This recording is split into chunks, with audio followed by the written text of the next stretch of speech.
جب تم اپنے رب کو بھولنے لگتے ہو تو وہ تم پر آزمائش نازل کر دیتا ہے، پھر تم اپنے رب کی طرف کو یاد کرنے کی بجائے شکایتیں کرنے لگ جاتے ہو۔ جب تم خوشیوں میں مگن ہو کر شکر گزاری بھول جاتے ہو تو وہ تمہیں اپنی طرف متوجہ کرنے کو تم پر مصیبت بھیج دیتا ہے، پھر تم شکوے کرنے لگ جاتے ہو کہ ہمیں خوشیاں راس ہی نہیں آتی۔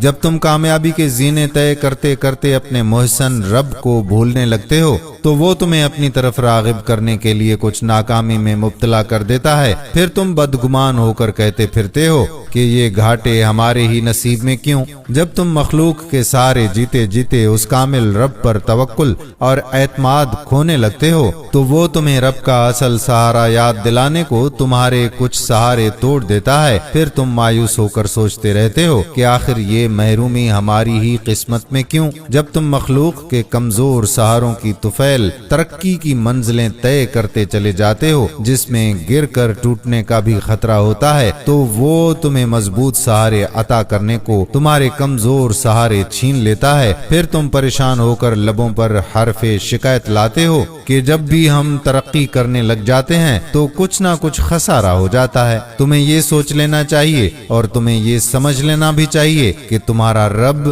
تم پر جو آزمائش نازل کرتا ہے وہ حکمتوں سے بھرپور ہوتی ہے، اس لیے تمہیں ہر حال میں اپنے رب سے اچھی امید رکھنی چاہیے۔ وہ تم پر صحت مند زندگی میں بیماری اس لیے بھی لاتا ہے تاکہ تم صحت کی قدر پہچانو۔ وہ تم پر خوشیوں میں مصیبت اس لیے بھی لاتا ہے کہ تم خوشیوں میں حد کو پار نہ کر جاؤ۔ وہ تم پر کامیابیوں میں ناکامی اس لیے بھی لاتا ہے تاکہ تم کامیابیوں کے نشے میں اپنے رب سے غافل نہ ہو جاؤ اور تم میں کوئی اکڑ نہ آ جائے۔ وہ تمہارے جینے کے کمزور سہارے اس لیے بھی چھین لیتا ہے تاکہ تم رب کے مضبوط سہاروں پر جینا سیکھو۔ وہ تمہاری امیدیں اس لیے بھی توڑ دیتا ہے تاکہ تم ٹوٹنے اور بکھرنے سے بچ سکو اور اسی رب سے امیدیں قائم رکھو جہاں سے سبھی امیدیں پوری ہو سکتی ہیں۔ وہ تمہیں زیادہ مال و دولت اس لیے بھی نہیں دیتا کہ اس میں تمہارا ہی نقصان ہوگا۔ وہ تمہیں اولاد اس لیے بھی نہیں دیتا کہ ممکن ہے کہ تمہارے لیے دنیا یا آخرت کا خسارہ نہ بن جائے۔ وہ تم پر آزمائشیں اس لیے بھی لاتا ہے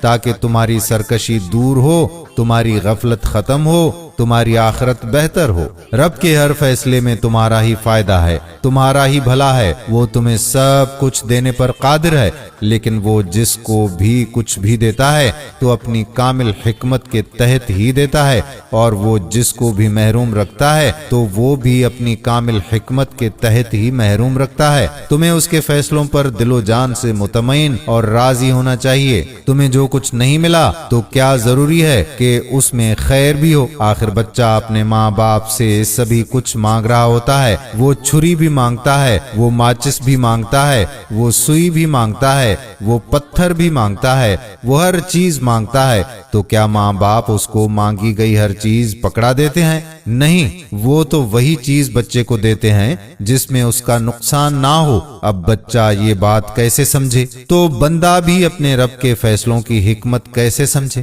ہاں، جو نعمت تمہیں نہیں ملی وہ رب سے مانگ لو، جو جائز اسباب تمہارے بس میں ہیں ان کو اختیار کر لو، پھر وہ عطا کر دے تو شکر کرو، وہ عطا نہ کرے تو صبر کرو، اور یہ یقین رکھو کہ اسی میں تمہاری بہتری اور خیر ہوگی۔ بھلا تم رب کے فیصلوں کے بھید کیا جانو؟